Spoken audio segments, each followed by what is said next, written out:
Bismillahirrahmanirrahim. Assalamualaikum warahmatullahi wabarakatuh. Alhamdulillahi ala ihsani wa syukru lahu ala taufiqihi wa amtinani. Asyhadu an la ilaha illallah wahdahu la syarika lahu ta'ziman li sya'nihi wa asyhadu anna Muhammadan abduhu wa rasuluhu ila ridwani. Allahumma shalli alaihi wa ala alihi wa ashabihi wa ikhwani. Hadirin hadirat rahmatillah subhanahu wa ta'ala, insyaallah ini pertemuan pertama dari tadabbur surat Ad-Dukhan. Kita masuk muqaddimah ya tentang surat Ad-Dukhan. Surat Ad-Dukhan namanya ada yang menyebutkan dengan dua nama. Pertama namanya Ad-Dukhan, yang kedua ada yang menamakan dengan Hamim Ad-Dukhan ya. Dan biasa para ulama ketika mencari nama satu surat yaitu mencari lafal yang menjadi keistimewaan dari surat tersebut yang mencirikan daripada surat-surat yang lainnya. Seperti surat Al-Insan, Hal ata 'alal insan karena di awalnya disebut Al-Insan. Kemudian mereka sebut surat Amsyaj karena tidak ada lafal Amsyaj kecuali dalam surat Al-Insan ya. Atau surat Hal ata 'alal insan. Nah, surat Ad-Dukhan yang menjadikan ciri yaitu dalam firman Allah, "Fartaqib yauma ta'tis samaa'u bidukhanin mubin." Ada kalimat bidukhanin mubin, ketika langit mendatangkan asap yang jelas. Sehingga lafal dukhan sudah mencirikan daripada surat-surat yang lain. Sehingga surat ini disebut dengan surat Ad-Dukhan. Datang dalam hadis yang sahih, Rasulullah sallallahu alaihi wasallam menemui Ibnu Sayyad yang para ulama khilaf Ibnu Sayyad ini dajjal atau bukan ya. Dan dia tinggal di Madinah. Kemudian tapi dia terkenal dukun ya. Maka Rasulullah SAW pun datang kepada Ibnu Sayyad. Kemudian Rasulullah SAW membacakan surat Dukhan ya. Kata Rasulullah SAW, "Inni qad khaba'tu khaba'an fama huwa." Rasulullah uji dia. Kata Rasulullah, "Saya menyembuhkan sesuatu. Coba tebak apakah itu?" Itu Rasulullah sedang baca wa qara'a surat Ad-Dukhan. Maka Ibnu Sayyad menebak, dia bilang duh, hampir tepat ya. Karena Ibnu Sayyad dukun, dia bekerja sama dengan syaitan dan syaitan kerjanya menebak-nebak. Maka Rasulullah berkata, "Ikhsa walan ta'dua qadra." Hinalah engkau tidak akan bisa melampaui kemampuanmu. Jadi ini dalil bahwasanya Ibnu Sayyad adalah dukun, datang kepadanya syaitan-syaitan sehingga dia bisa mencoba menebak isi hati Nabi sallallahu alaihi wasallam yang Nabi sedang membaca surat apa? Ad-Dukhan. Ya. Dalam sebagian lafal wa qara'a Ad-Dukhan. Rasulullah baca surat Ad-Dukhan. Ini sehingga surat dikenal dengan surat Ad-Dukhan. Selain lafal Ad-Dukhan datang dalam ayat, kemudian juga dalam hadis disebutkan Rasulullah membaca surat Ad-Dukhan. Datang dalam riwayat yang lain namun hadis-hadisnya lemah. Ya, Rasulullah misalnya bersabda, "Man qara'a Hamim Ad-Dukhan fi lailatul Jum'ah ghufira lahu." Siapa yang baca surat Hamim Ad-Dukhan maka akan di malam Jumat maka akan diampuni dosa-dosanya. Tapi hadisnya lemah. Yang benar cukup disebut dengan Ad-Dukhan, tidak perlu dengan Hamim Ad-Dukhan. Sebagian ulama yang mengatakan namanya surat Hamim Ad-Dukhan karena ada hadis seperti itu. Yang kedua, mereka ingin membedakan antara surat-surat yang dibuka dengan Hamim. Karena surat-surat yang dibuka dengan Hamim dalam Al-Quran ada 7, dimulai dari surat Ghafir, Hamim. Surat-surat ini disebut dengan Al-Hawamim, jamak dari Hamim, surat-surat Hamim. Yaitu surat secara berurutan Ghafir, Fussilat, Asy-Syura, Az-Zukhruf, Ad-Dukhan, Al-Jathiyah dan Al-Ahqaf. Ini semua dibuka dengan Hamim. Maka mereka ingin mengatakan kita baca surat Hamim Ad-Dukhan. Seperti Alif Lam Mim As-Sajdah. Ada Alif Lam Mim Al-Baqarah, ada Alif Lam Mim Al-Imran, ada Alif Lam Mim As-Sajdah. Sehingga sebagian menamakan Hamim Ad-Dukhan karena surat yang dibuka dengan Hamim ada 7 secara berurutan. Yang pertama adalah surat Ghafir, di antaranya adalah surat Ad-Dukhan, Hamim wal Kitabil Mubin. Ini sekedar penamaan. Jadi namanya yang masyhur apa? Ad-Dukhan, surat Ad-Dukhan. Dukhan artinya apa? Asap ya. Makanya dalam bahasa Arab rokok namanya dukhan karena ngeluarin asap. Baik, surat ini adalah surat Makkiyah. Surat terbagi menjadi 2, Makkiyah dan Madaniyah. Disebut namanya Makkiyah dan Madaniyah nisbah kepada tempat, namun pada hakikatnya dia adalah nisbah kepada waktu. Yang disebut dengan Makkiyah yaitu surat Makkiyah yang turun sebelum Nabi berhijrah. Itu namanya Makkiyah. Dan kalau disebut surat Madaniyah maksudnya atau ayat Madaniyah yaitu yang turun setelah Nabi berhijrah. Meskipun turunnya di Mekah. Seperti firman Allah, "Al-yauma akmaltu lakum dinakum wa atmamtu 'alaikum ni'mati wa raditu lakum al-Islam madina." Ayat itu dalam surat Al-Maidah turun ketika Nabi sedang haji. Turunnya di Mekah, di Arafah. Turun ketika Nabi sedang haji tetapi disebut ayat Madaniyah. Kenapa Madaniyah? Karena turun setelah hijrah. Jadi ini di antara hal yang agak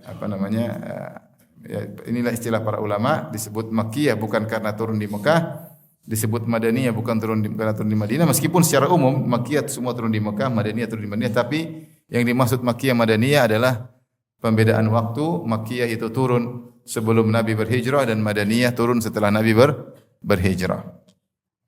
Oleh karena terkadang dalam satu surat ada yang Makkiyah, ada yang Madaniyah.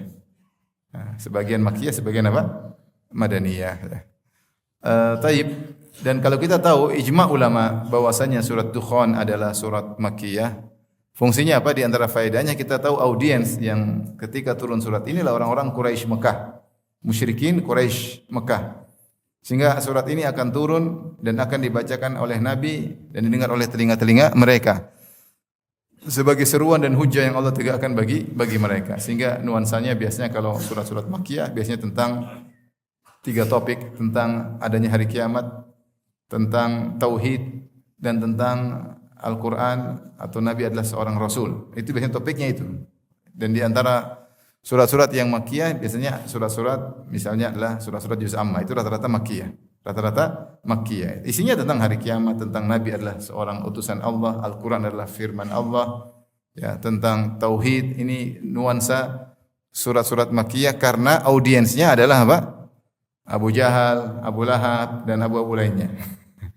Walid bin Mughirah, ya. Sehingga mereka ini rata-rata kaum musyrikin yang meragukan tentang hari kiamat, yang ragu Muhammad utusan Allah, yang ragu Al-Quran diturunkan oleh Allah Subhanahu wa taala, yang mereka adalah ahlu syirik. Sehingga topik surat Makkiyah demikian. Jarang ada pembahasan hukum. Berbeda dengan surat Madaniyah. Surat Madaniyah audiensnya adalah kaum muslimin dan juga ada orang munafik, sehingga ayat-ayat Madaniyah biasanya tentang hukum, tentang keimanan, tentang kemunafikan, ya, karena audiensnya adalah para sahabat yang di tengah-tengah mereka ada orang-orang munafik. Ini di antara fungsi kita tahu Makkiyah dan Madaniyah dalam ulumul Quran. Topik surat, kita tinggal baca surat secara cuma 3 halaman kita baca, kita akan tahu surat ini berbicara tentang pujian terhadap Al-Quran, ya, Kitabil Mubin, ya. Kami turunkan di malam yang penuh berkah, inna anzalna fi lailatin barakah inna kunna munzirin, tentang Al-Quran. Kemudian juga tentang ancaman kepada kaum musyrikin, fartaqib yauma ta'tis samaa'u bidukhanin mubin, waspadalah, tunggulah, hati-hatilah, sebentar lagi datang langit mendatangkan asap yang jelas. Kemudian juga tentang kisah Musa dan Firaun, dakwah tentang kisah Musa dan Firaun. Yang ini di antara fungsinya adalah pelipur lara bagi Nabi SAW. Wahai Rasulullah, sebagaimana engkau didustakan oleh Abu Jahal dan teman-temannya, demikian juga sebelum engkau Musa alaihissalam didustakan oleh Fir'aun dan teman-temannya. Kemudian juga sebagai pelipur lara bahwasanya Fir'aun yang tadinya sombong ujungnya hina, maka demikian juga mereka Abu Jahal dan teman-temannya, mereka sombong sekarang, nanti ujungnya juga mereka akan dihinakan. Ini sekaligus ancaman bagi orang musyrikin karena kisah Fir'aun ini kisah yang masyhur.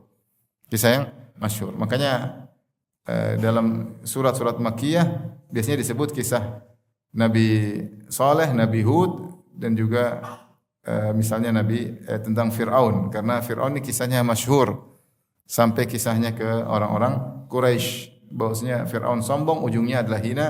Ini peringatan bagi mereka jangan sombong, karena sunnatullah berlaku, siapa yang menentang dakwah para rasul dengan kesombongan ujungnya akan terhinakan. Maka ini juga peringatan bagi mereka.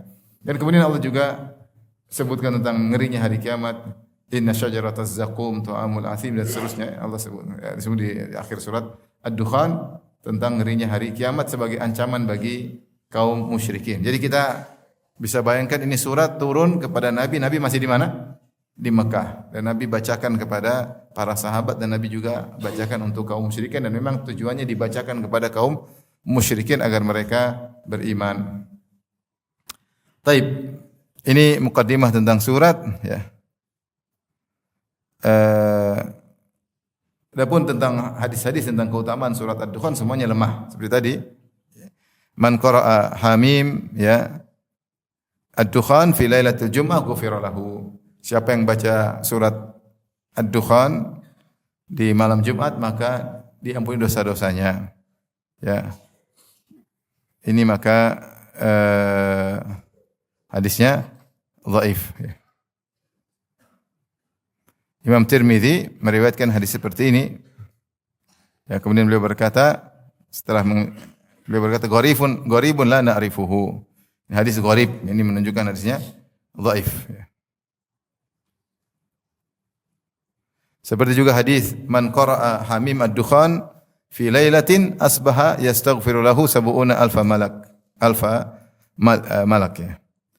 Siapa yang baca Hamim Ad-Dukhan di suatu malam maka di pagi hari 70.000 malaikat akan mohon ampunan baginya. Kata Tirmidzi setelah meriwayatkan hadis ini gharibun la na'rifu illa min hadzal wajh.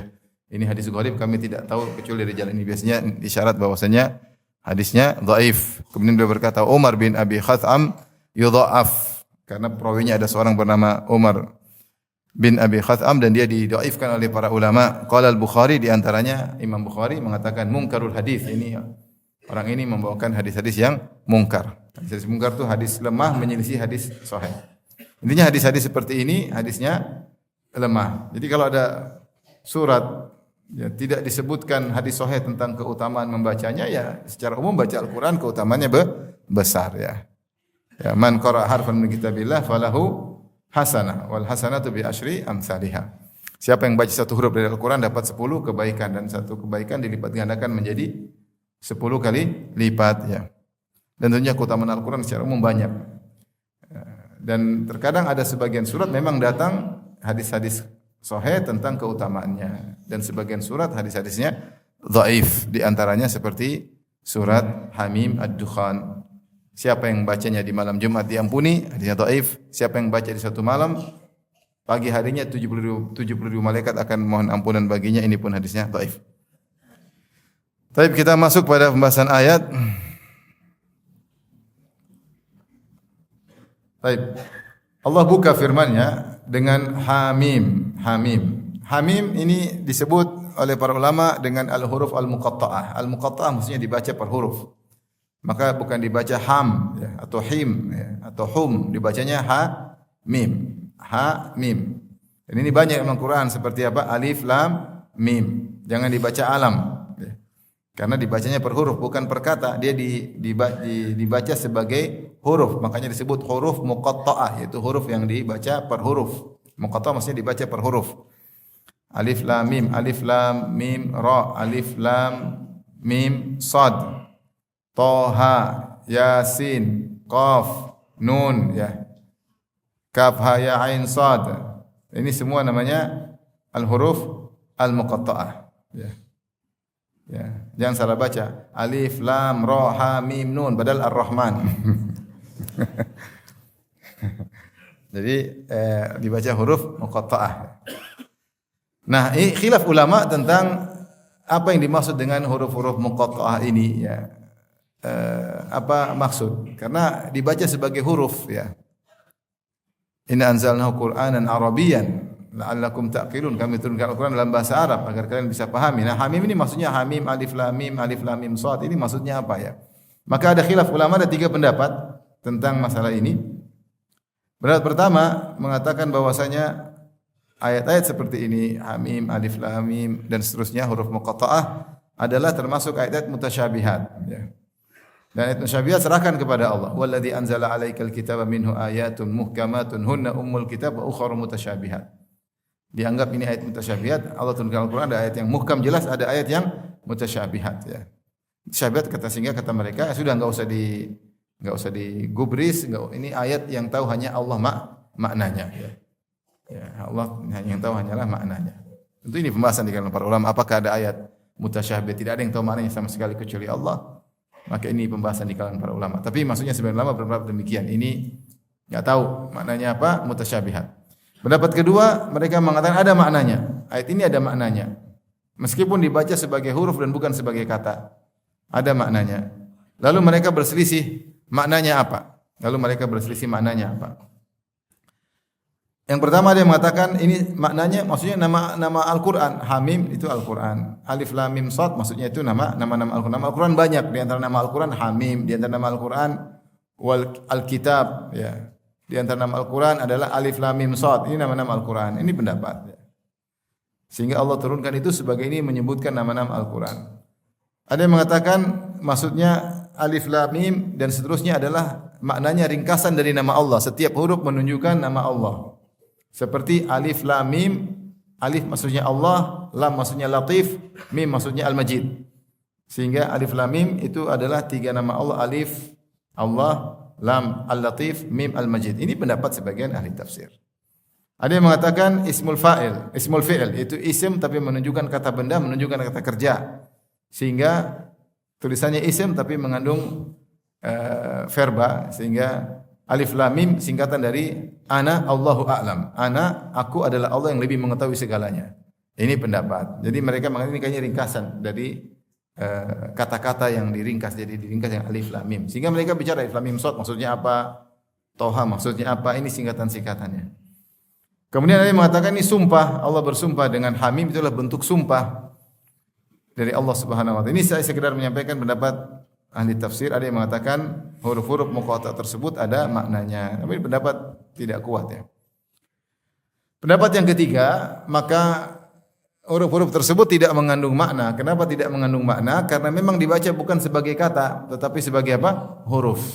Dan namanya makna itu jika rangkaian huruf membentuk kata. Ya. Baru disebut dengan bermakna. Ya. Alif, ba, ta, sa, jim, ha, kha, enggak ada maknanya. Tapi kalau sudah tersusun huruf-huruf tersebut menjadi kata, baru kita bicarakan tentang maknanya. Terus ngapain Allah turunkan di awal-awal surat? Maka kelompok besar ulama ini mengatakan maksudnya ada hikmahnya, bukan maknanya, tapi apa hikmahnya. Nah, sehingga kita bicara bukan apa maknanya, kita bicarakan apa hikmahnya. Apa hikmah ada di awal surat, ada huruf-huruf muqatta'ah tersebut. Maka ada kurang lebih 4 pendapat saya kumpulkan. Jadi tafsir pendapat pertama kata mereka hikmahnya wallahu a'lam. Tapi pasti ada hikmahnya. Pertama jawabannya hikmahnya apa? Wallahu a'lam. Yang kedua ada yang mengatakan hikmahnya itu untuk menunjuk awal surat. Bahwasanya kalau dibaca Hamim berarti ini awal surat. Awal surat. Sehingga kita bisa beda, oh ini Hamim awal surat. Ya. Karena kalau ada setiap surat ada Hamim berarti itu menunjukkan awal apa? Surat. Tapi ini juga dibantah ya karena banyak juga surat tidak pakai huruf muqatta'ah di awalnya. Yang kedua cukup dengan Bismillahirrahmanirrahim. Sudah membedakan surat satu dengan surat yang lainnya. Jadi hikmah ini ya kurang. Yang ketiga ada yang mengatakan hikmahnya untuk menarik perhatian orang musyrikin karena orang musyrikin ahli bahasa Arab. Kok tiba-tiba ada Hamim? Ini apaan nih? Sehingga mereka biar yantabihun, mereka kemudian mau mendengar. Alif Lam Mim, ini apa ini mau dibicarain ini? Untuk menarik perhatian kaum musyrikin kata mereka. Namun juga dibantah oleh para ulama karena tidak yang ada huruf muqatta'ah tidak semuanya makkiyah, ada juga yang madaniyah. Dan madaniyah audiensnya bukan orang musyrikin, audiensnya para sahabat. Pendapat yang paling kuat dari semua khilaf ini adalah pendapat yang terakhir. Ini pendapat dipilih oleh para ulama-ulama besar dari kalangan ahli tafsir ya. Mereka mengatakan bahwasanya hikmahnya adalah untuk menunjukkan mukjizat Al-Qur'an. Bahwasanya Al-Qur'an yang Allah turunkan itu adalah dengan bahasa Arab yang terdiri atas huruf hijaiyah. Semua isi Al-Qur'an hurufnya huruf hijaiyah. Dan huruf hijaiyah tersebut kalian selalu berbicara dengan huruf-huruf tersebut, wahai Abu Jahal, wahai Abu Lahab, wahai Walid bin Mughirah, wahai orang-orang musyrikin Quraisy. Wahai orang Arab secara keseluruhan, kalian berbicara bukan pakai huruf lain. Huruf yang kalian gunakan berbicara itulah huruf Al-Qur'an. Di antara huruf tersebut adalah Hamim, Alif Lam Mim, Alif Lam Mim Shad, Thaha, Qaf, Yasin dan seterusnya. Tetapi meskipun hurufnya sama, kalian juga menggunakan huruf tersebut, kalian tidak bisa mendatangkan seperti Al-Qur'an. Maka ini dalil bahwa Al-Qur'an bukan karangan Muhammad. tetapi dari Allah Subhanahu wa taala. Karena Al-Qur'an dari bahasa Arab, seharusnya kalian mampu. Bahkan kalian kalau ini karangan Muhammad, Al-Qur'an itu karangan Muhammad, harusnya kalian lebih mampu mendatangkan yang lebih hebat daripada Al-Qur'an. Tetapi meskipun Al-Qur'an dengan bahasa Arab, ternyata kalian tidak bisa mendatangkan semisal Al-Qur'an. Ini menunjukkan Al-Qur'an bukan karangan Muhammad sallallahu alaihi wasallam. Dan demikian banyak nabi-nabi Allah berikan mukjizat dengan suatu yang sedang viral di zaman itu, tetapi dengan jenis yang lebih hebat. Yang sedang viral tapi dengan jenis yang lebih hebat. Seperti misalnya Nabi Isa alaihissalam diutus ketika itu sedang viral ilmu pengobatan, ilmu pengobatan. Namun ada penyakit yang mereka tidak bisa sembuhkan, penyakit buta, penyakit baras. Maka Allah berikan pada Nabi Isa mukjizat yang lagi viral tanpa pengobatan, cuma diusap kemudian sembuh. Untuk menunjukkan dia adalah seorang nabi. Karena itu yang digandrungi oleh masyarakat ketika itu. Yang kedua, misalnya Nabi Musa alaihissalam diutus di zaman ketika itu lagi viral ilmu sihir. Orang lagi banyak lagi gandrung jadi penyihir. Siapa yang jadi penyihir bisa dekat-dekat dengan Firaun ya. Maka Allah memberikan mukjizat kepada Nabi Musa dengan mirip dengan yang sedang viral tapi bukan itu, lebih hebat. Maka Allah berikan mukjizat bukan sihir ya. Makanya ketika Nabi Musa dengan tongkatnya berubah jadi ular, maka para tukang sihir tersebut tahu ini bukan tukang sihir. Karena tidak tahu penyihir kecuali penyihir juga. Ini bukan sihir ya.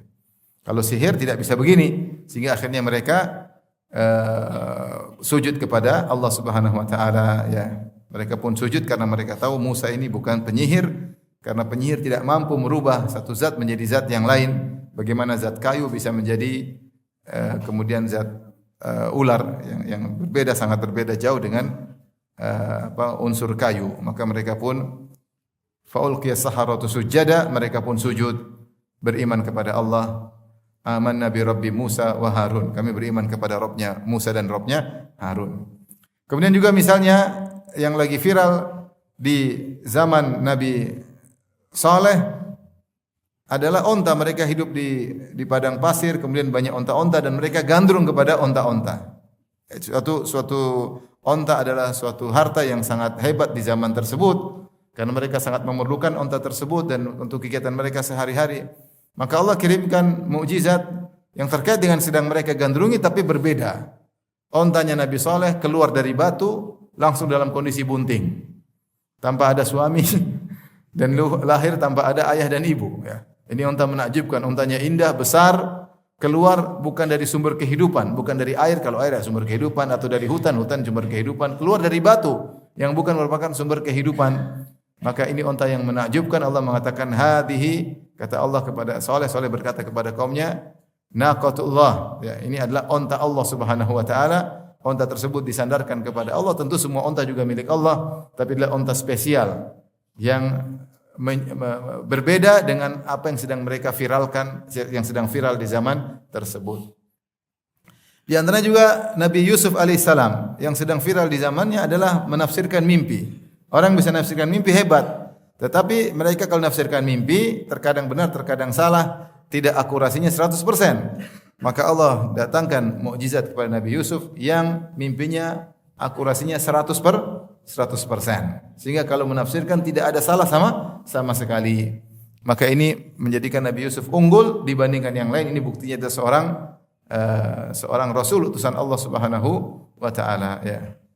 Maka demikian juga di zaman Nabi Muhammad sallallahu alaihi wasallam yang lagi gandrung adalah syair. Sampai kita kenal namanya muallaqat sab'ah atau muallaqatul asyarah. Muallaqatul asyar yaitu orang-orang Arab dahulu mereka sangat gandrung dengan syair-syair sampai ada 10 orang yang hebat punya syair yang sangat luar biasa. Kalau orang baca ini orang ini luar biasa, bahasa Arabnya hebat, balaghahnya hebat, pokoknya ini jago sekali.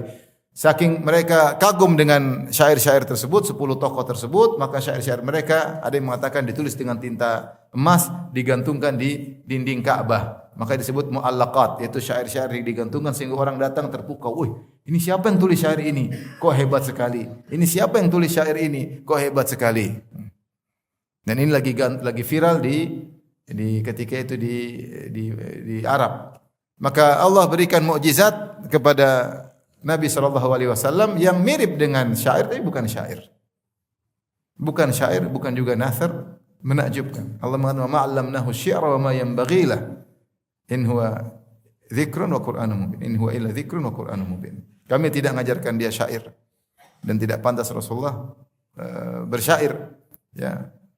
Maka Rasulullah datang dengan Al-Qur'an yang bukan syair. Kalau syair kan ada qafiyahnya, ada aturannya, ada ketukannya. Ini enggak ada. Sehingga mau dibilang syairun majnun tidak pas, karena ini bukan syair. Ini suatu yang baru yang tidak dikenal oleh manusia. Susunannya indah, enak dibaca berulang-ulang, didengar enak, tapi bukan syair. Biasanya yang enak didengar apa syair.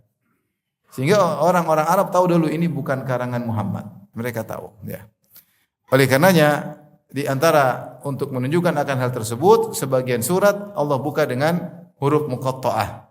Alif lam mim shad ha mim ya alif lam mim ra. Seakan-akan Allah berkata, inilah Al-Qur'an kami turunkan dengan bahasa Arab yang kalian bicarakan setiap hari, yang menggunakan huruf-huruf hijaiyah. Di antara huruf-huruf tersebut adalah alif, lam, mim, shad, ta, ha, ya, sin, qaf, nun, dan seterusnya. Maka datangkanlah semisal Al-Quran jika kalian mampu, ya. Maka Allah bantah, kulla ini ijtama'atil insu wal jinnu ala ya'tu mithli hadzal Qur'an la ya'tuna mithli walau kana ba'dhum li ba'dhin zahira. Jika kalian semua berkumpul wahai manusia, jangan orang Arab semua kumpul. Jangankan cuma Arab manusia, jin Arab kumpul juga suruh bikin Al-Qur'an. Enggak bakalan bisa, ya, karena ini bukan karangan manusia. Ini dari sisi balaghahnya saja, dari sisi susunannya, belum dari sisi maknanya, kandungannya, tentang hal gaib, tentang masa depan. Mukjizat Al-Qur'an sangat banyak. Salah satunya tentang susunannya yang sangat luar biasa. Dia bukan syair, dia bukan nathar, dia bukan prosa. Tetapi ketika dibaca sangat menakjubkan. Tentu orang-orang Arab mengerti akan hal ini. Makanya banyak di antara mereka sekali dengar langsung masuk Islam.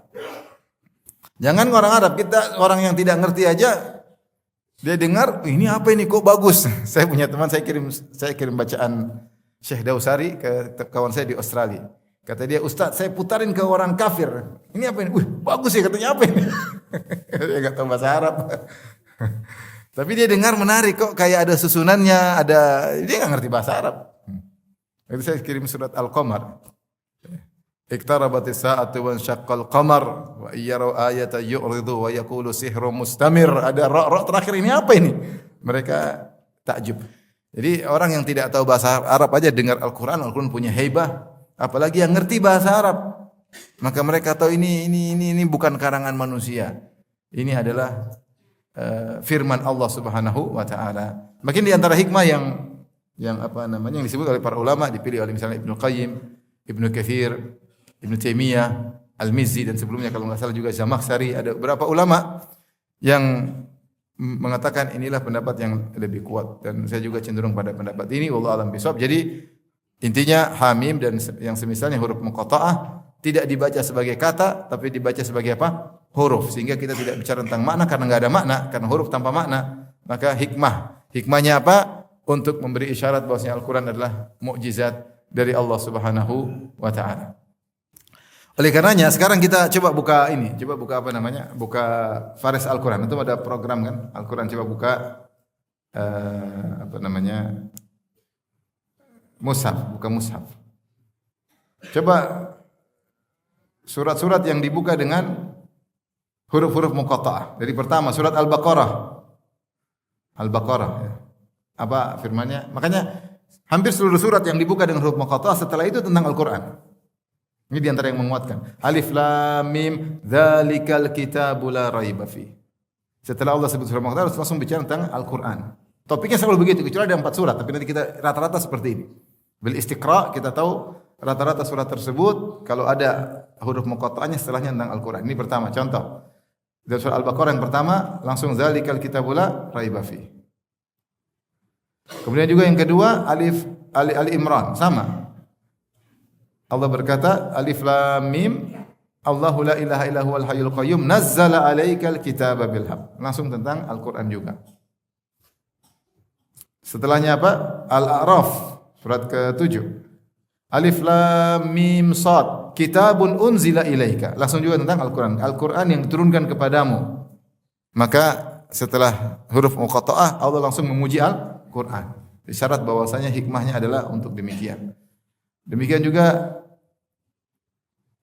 misalnya Hud, Alif Lam Ra, kitabun uhkimat ayatuhu. Ya. Semua surat Yusuf juga. Ya. Rata-rata Ibrahim ya, sama. Ibrahim misalnya Alif Lam Ra, kitabun anzalnahu ilaika litu. Selalu begitu. Ya. Sampai cuma ada beberapa surat yang tidak. Toha juga, Toha ma anzalna alaikal Qur'ana litashqa. Ya. Tentang Al-Qur'an. Tentang Toha itu bukan nama Muhammad ya. Toha itu sama dengan Alif Lam Mim Shad sama. Ada yang mengatakan Toha maksudnya Toha itu nama Muhammad. Jadi Toha ma anzalna alaikal Qur'ana litashqa, maksudnya ya Muhammad, kami tidak turunkan Al-Qur'an kepada engkau untuk agar kau sengsara, tapi agar kau bahagia. Litas'ad. Ada yang memahami demikian. Tapi kalau itu seperti nanti kita repot pada surat Al-A'raf. Karena Allah mengatakan Alif Lam Mim Shad kitabun unzila ilaika. Seakan-akan nama Nabi juga Alif Lam Mim Shad. Maka tidak pas. Oleh karenanya itu bukan nama Nabi tapi itu huruf muqatta'ah. Sama juga Yasin wal kitabil Yasin wal Qur'anil Hakim. Sama, setelah Yasin juga Al-Qur'an. Namun ada surat-surat yang bukan huruf muqatta'ah tapi tidak nyebutin Al-Qur'an. Ada 4. Di antaranya adalah surat Maryam.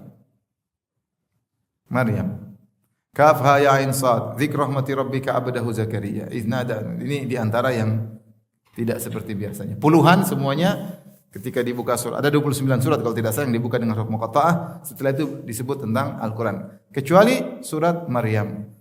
Wallahu alam bisawab, meskipun tidak disebutnya Al-Qur'an tapi isinya tentang mukjizat Al-Qur'an, karena dalam surat Maryam Allah menyebutkan tentang kisah-kisah nabi-nabi terdahulu. Padahal Nabi tidak tahu bahasa Arab, Nabi tidak pernah interaksi dengan pendeta-pendeta selama di Mekah Yahudi. Ya, Nabi ini surat Makkiyah, ya, surat Makkiyah. Rasulullah tidak pernah interaksi dengan pendeta manapun, Rasulullah tidak pernah baca kitab sebelumnya. Kok bisa seperti ini? Berarti ini Al-Qur'an mukjizat ya. Intinya tentang Al-Qur'an juga ya. Sama seperti surat Rum, ya. Surat ke-30. Contoh, Allah berfirman Alif Lam Mim gulibatir Rum. Ini juga tidak disebut dengan Al-Qur'an. Tetapi di antaranya tentang mukjizat bahwasanya Allah telah menyebutkan bahwasanya Romawi setelah kalah akan menang lagi. Intinya ini di antara hikmah yang disebut oleh para ulama, Allah alam bisawab. Baik, kita lanjut.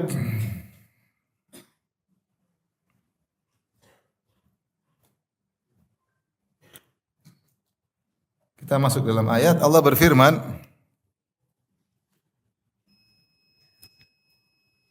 sudah waktu selesai. Ya. Itu apa maksudnya? Syuruk.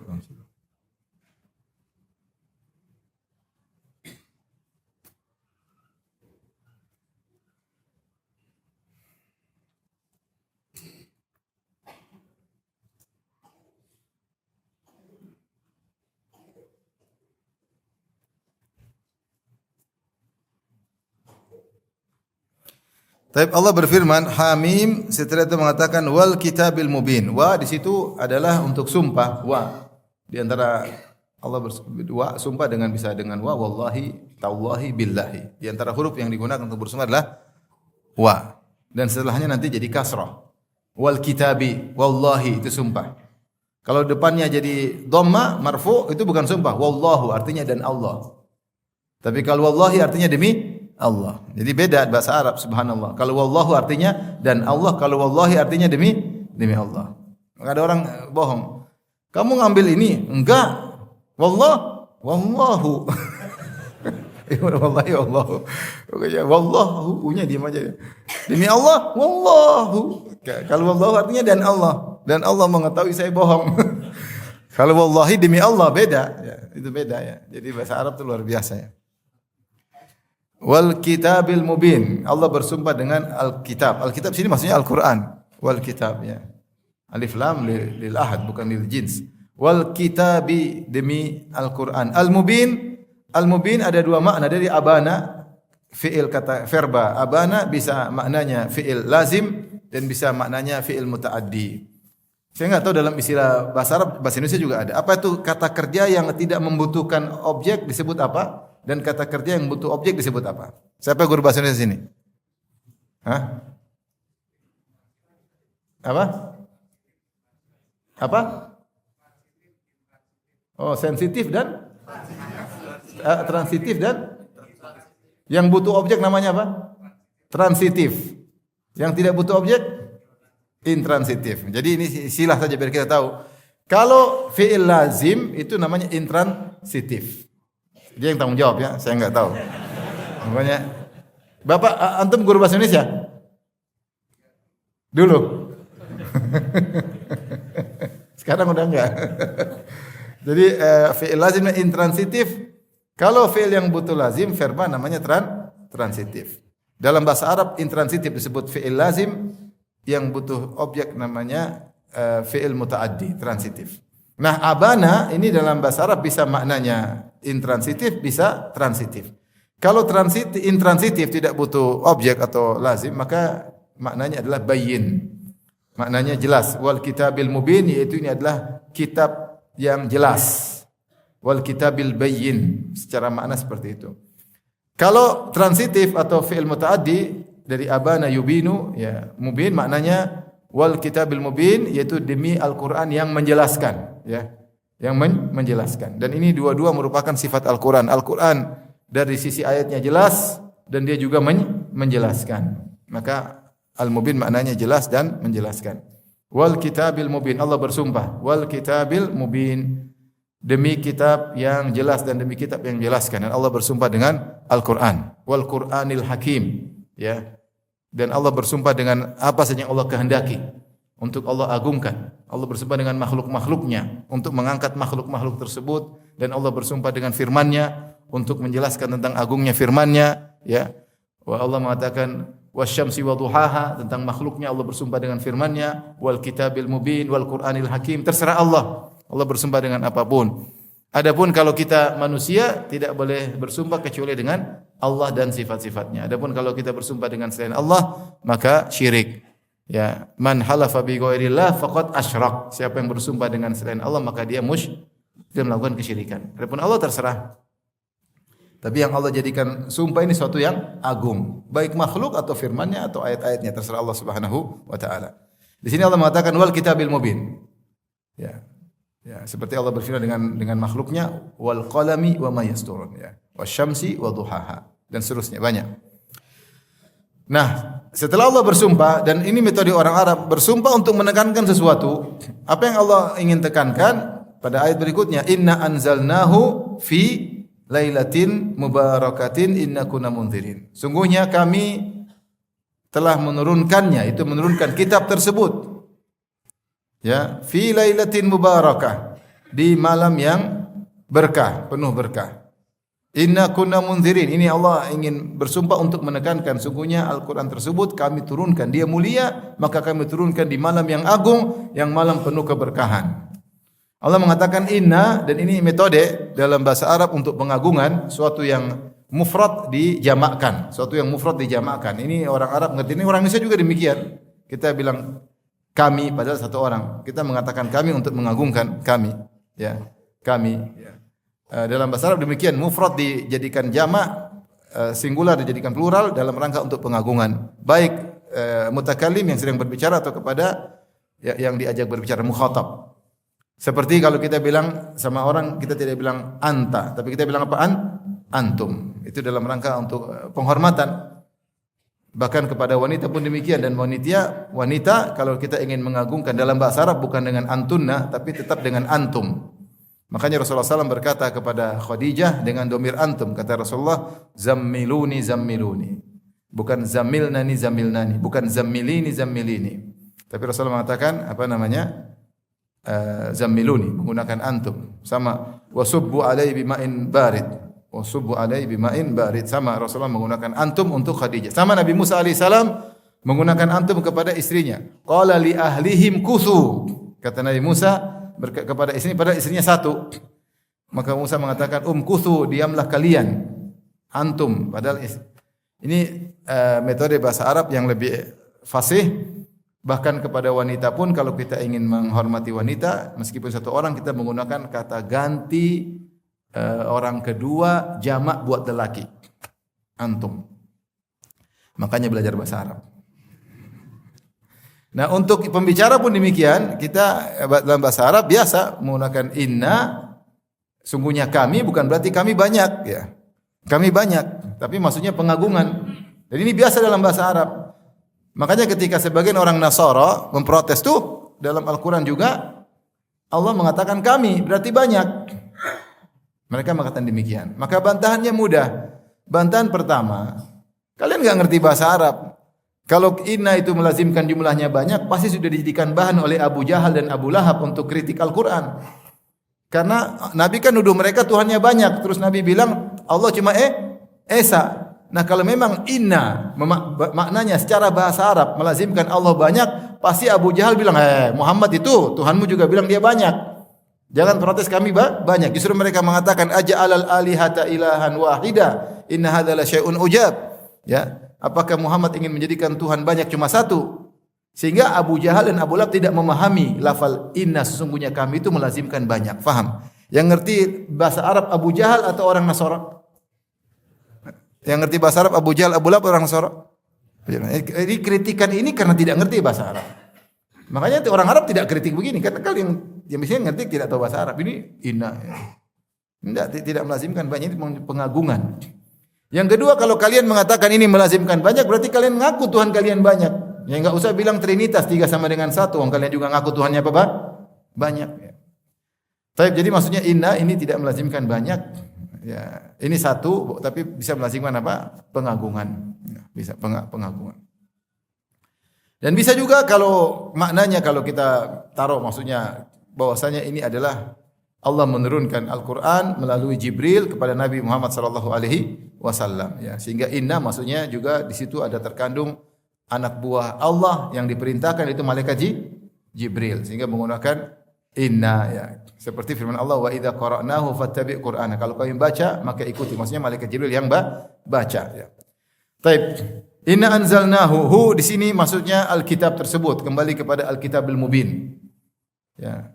Sungguhnya kami menurunkannya yaitu Al-Quran yang jelas dan penjelas fi lailatin dalam satu malam. Malam di sini nakirah dan sering dalam Al-Quran maupun hadis nakirah di antara fungsinya litafkhim untuk menunjukkan pengagungan yaitu malam yang agung maka ditanwinkan seperti maghfiratan wa ajran azima. Maghfiratan ditanwinkan itu maksudnya untuk agung pengagungan. Kalau dalam hadis seperti man yuridillahu bihi khairan yufaqihu fid din. Khairan sini tanwin, kata Ibnu Hajar litafkhim. Siapa yang ingin Allah inginkan bagi dia kebaikan tapi Allah menggunakan tanwin khairan. Jadi terkadang dalam Al-Qur'an ada tanwin untuk menunjukkan ini suatu yang agung. Makanya inna anzalnahu fi lailatin. Sungguhnya kami turunkan Al-Qur'an di suatu malam yang agung. Allah dengan nakirah dengan tanwin. Antum enggak ngerti ya kalau enggak tahu bahasa Arab. Taunya cuma barakallahu fiik. Fi amanillah. Sama apa? Ahsanallahu ilaik. Afwan, apa lagi? Jazakallahu khairan, masyaallah. Sudah tambah apa lagi? Hah? Apa? Cuma belajar sedikit-sedikit biar lebih paham Al-Qur'an dan sunnah ya. Belajar ya. Belajar. Fi lailatin, lailah yang agung tersebut disifati dengan mubarakatin. Lailah yang penuh keberkahan. Keberkahan disebutul khair wa kathratuhu. Disebut barakah ya jika banyak kebaikan dan menetapnya kebaikan tersebut. Ya, yang dimaksud malam ini ada dua pendapat. Namun pendapat yang kita pastikan adalah pendapat pertama yaitu malam Lailatul Qadar. Pendapat diriwayatkan dari sebagian tabi'in seperti Mujahid mengatakan malam nisfu Sya'ban, tapi ini lemah. Pendapat ini lemah karena bertentangan dengan ayat Al-Quran. Allah telah menjelaskan Lailah Mubarakah tersebut maksudnya Lailatul Qadar di bulan Ramadan. Allah mengatakan syahr Ramadan alladzi unzila fihi Al-Quran. Maka tidak mungkin di bulan Sya'ban. Allah jelaskan kami turunkan Al-Quran di suatu malam. Malam tersebut dijelaskan dalam ayat yang lain di bulan apa? Ramadan. Syahr Ramadan alladzi unzila fil Quran. Bulan Ramadan Al-Quran. Kemudian dalam ayat yang lain yaitu Lailatul Qadar. Lailatul Qadar bukan di bulan Sya'ban. Lailatul Qadar di bulan apa? Ramadan. Inna anzalnahu fi lailatin barakah. Maka meskipun diriwayatkan dari sebagian salaf Mujahid, tabi'in tapi tertolak dengan pendapat yang lebih kuat dan jelas sesuai dengan nas Al-Qur'an bahwasanya yang dimaksud adalah bulan Ramadan, Lailatul Qadar. Disebut mubarakah fi lailatin mubarakah karena di situ banyak keberkahan.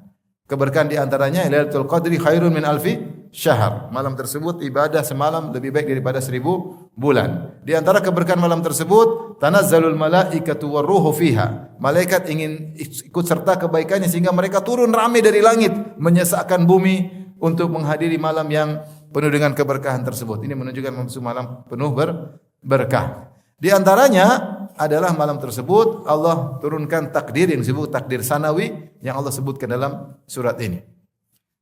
Nanti akan kita ayat berikutnya. Kata Allah, "Inna anzalnahu fi lailatin mubarakatin.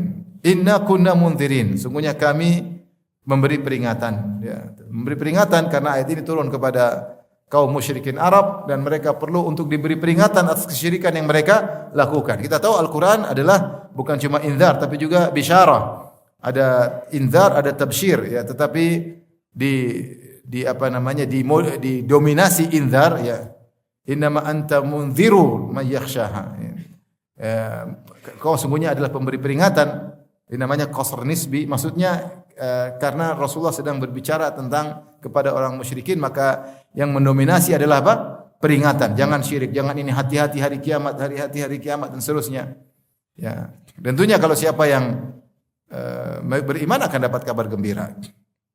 Tapi yang mendominasi adalah inzar karena ini ayat Makkiyah, surat Makkiyah dan audiens orang musyrikin yang butuh peringatan. Inna kunna munzirin, sungguhnya kami memberi peringatan. Kemudian kata Allah, fiha yufraku kullu amrin hakim.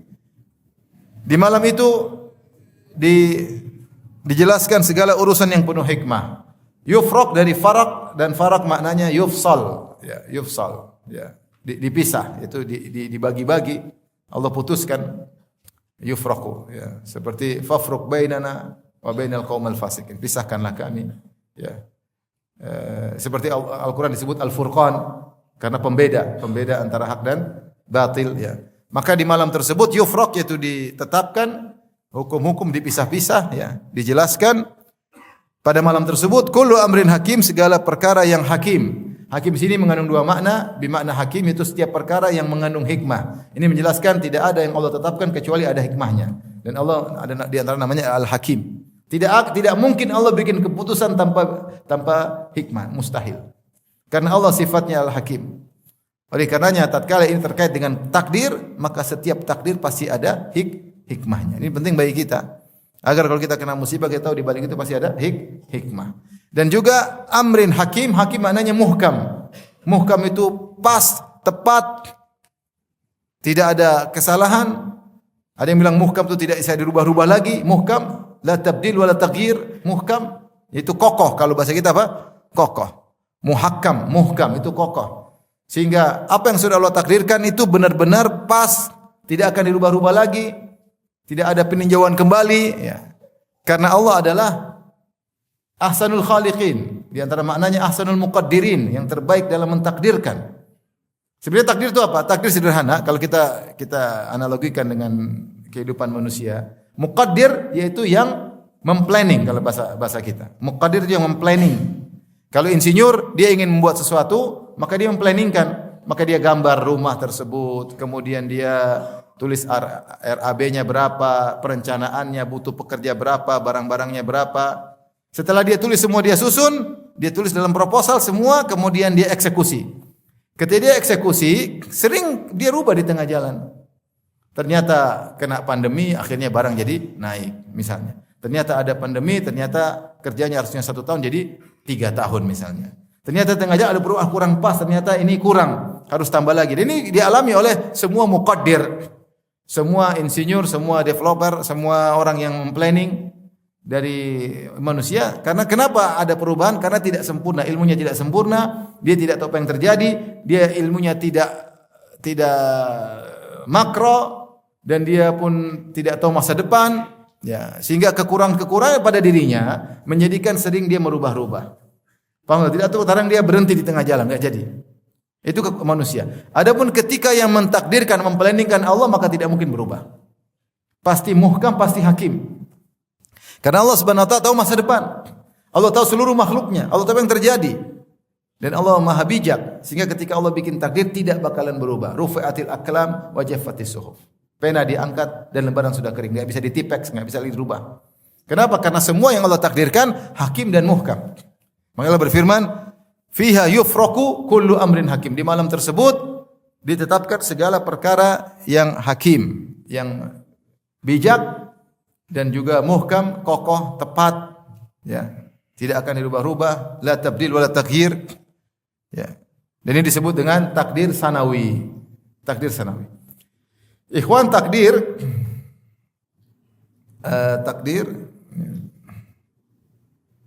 takdir yang pusat namanya takdir di Lauhil Mahfuz, ya. Takdir Lauhil Mahfuz. Yang Allah Subhanahu wa taala catat 50.000 tahun sebelum Allah menciptakan langit dan bumi. Allah awal ma khalaqallahu al-qalam. Allah ciptakan qalam. Kata Allah, "Uktub apa yang aku tulis." Kata Allah, "Tulis." Kata qalam, "Apa yang aku tulis?" Kata Allah, "Uktub ma huwa kain ila yaumil qiyamah." Tulis semua takdir yang terjadi sampai hari kiamat. Maka pena pun menulis. Menulis, setelah semua dia berhenti tulis. Rufi'atil aqlam wa jaffatis suhuf. Apakah pena satu atau banyak, yang penting tulis semuanya. Setelah itu diangkat pena, lembaran sudah kering, tidak akan berubah. Itu namanya takdir di Lauhil Mahfuz. Itu sudah selesai. Setelah itu ini tidak ada yang tahu isinya. La nabiyyun mursal wala malak muqarrab. Tidak ada tahu isinya, nabi pun tidak tahu, malaikat pun tidak tahu. Apalagi kita, enggak ada yang tahu. Enggak tahu isi Lauhil Mahfuz. Setelah itu ada takdir perincian, di antaranya takdir sanawi, takdir tahunan, yaitu Allah ambil data dari Lauhil Mahfuz, Allah beritahukan kepada para malaikat dari Lailatul Qadar tahun sekarang sampai Lailatul Qadar tahun berikutnya. Setiap tahun Allah begitu. Sehingga Allah kabarkan, karena tidak ada yang mampu tahu, kasih tahu secara langsung. Malaikat enggak mampu mikirin langsung sampai hari kiamat, enggak mampu. Maka di antara hikmah Allah, Allah kasih tahu, kabar cuma setahun sekali. Ini setahun terjadi begini, akan terjadi. Sudah, itu namanya. Itu kapan Allah kasih tahu kepada malaikat? Ketika malam Lailatul Qadar, ya. Ya. Disebut dengan takdir sanawi, atau Allah tetapkan juz sebagian dari Lauhil Mahfuz. Nanti namanya takdir umri. Takdir umri yaitu takdir juga yang Allah tugaskan malaikat terkait dengan seseorang seumur hidup dia, apa yang akan terjadi. Maka ketika dijanin malaikat catat satu-satu. Ya, namanya takdir harian. Ya, Allah kabarkan setiap hari kepada malaikat, saya akan begini, saya akan begini, saya akan begini. Ini semua macam-macam takdir. Jadi takdir itu secara gampangannya planning kalau bahasa kita. Planning, perencanaan yang Allah sudah tulis di Lauhil Mahfuz. Sekarang Allah kabarkan sebagian-sebagiannya dengan hikmah dari Allah Subhanahu wa taala.